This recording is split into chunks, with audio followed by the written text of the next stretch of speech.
Hello everyone, Chris O'Brien from Quilters Guild of South Australia. Once again here with Bronnie Young.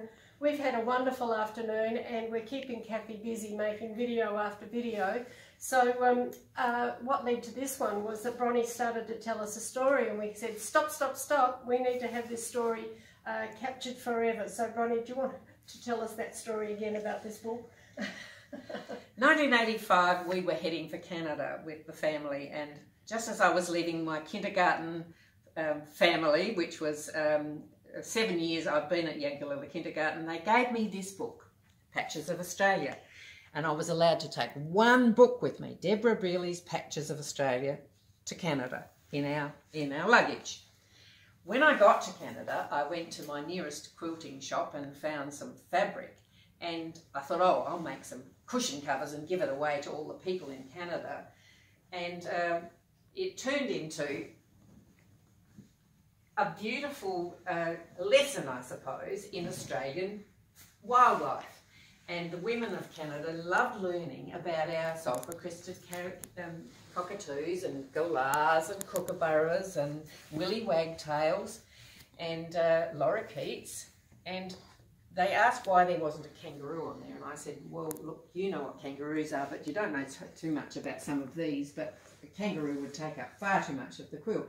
Well, by the time about April came, that was about 3 months in, it was finished. I put it together, and I borrowed quilting poles from a dear friend, Joy, and Joy had not used the quilting poles, and neither had any of her family, but they were in the barn, so I had to clean off all the cobwebs and all the dust, and I put them on. And Ben, my elder child, who in later years has put on many quilts on frames with me, helped me put it on. This became quite a talking point. I went into a school over the border in Buffalo, New York, because Ontario, is the Niagara River across the Peace Bridge is Buffalo, and Calisanctius Special School for gifted children, mostly African American and Hispanic children, very gifted children. I took this in as a thing to talk about with the children.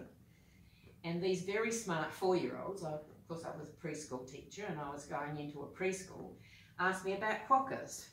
I didn't have one of those on there, but this little boy had read about it in the library. So this became a beautiful inroads into being part of learning or teaching Canadian people about, and American children, about Australian animals.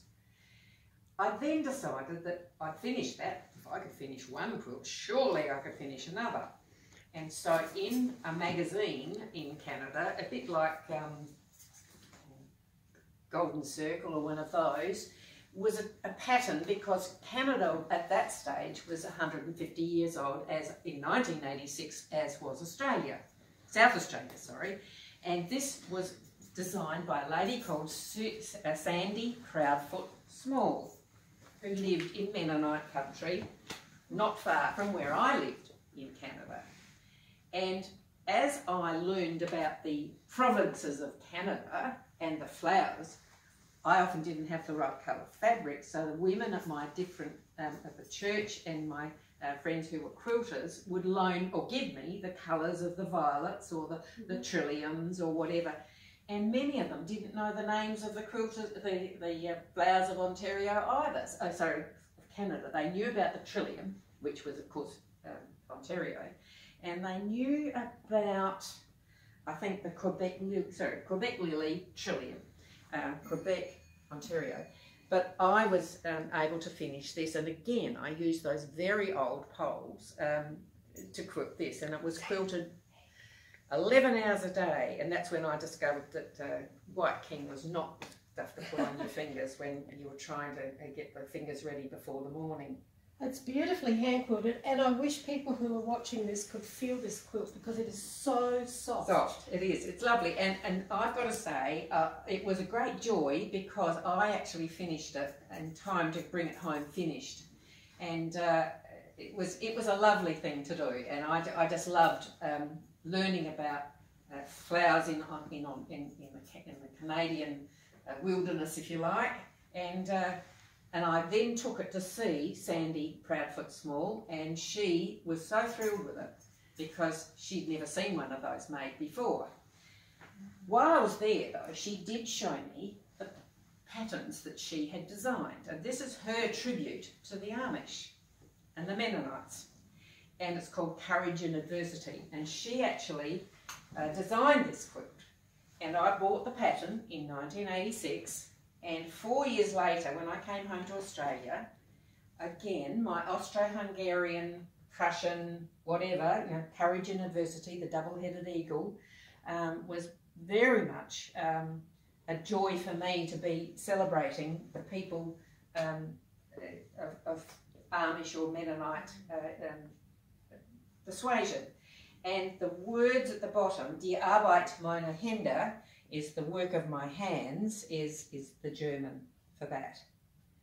This was actually given to my ex-husband on his birthday, which was the 14th of June.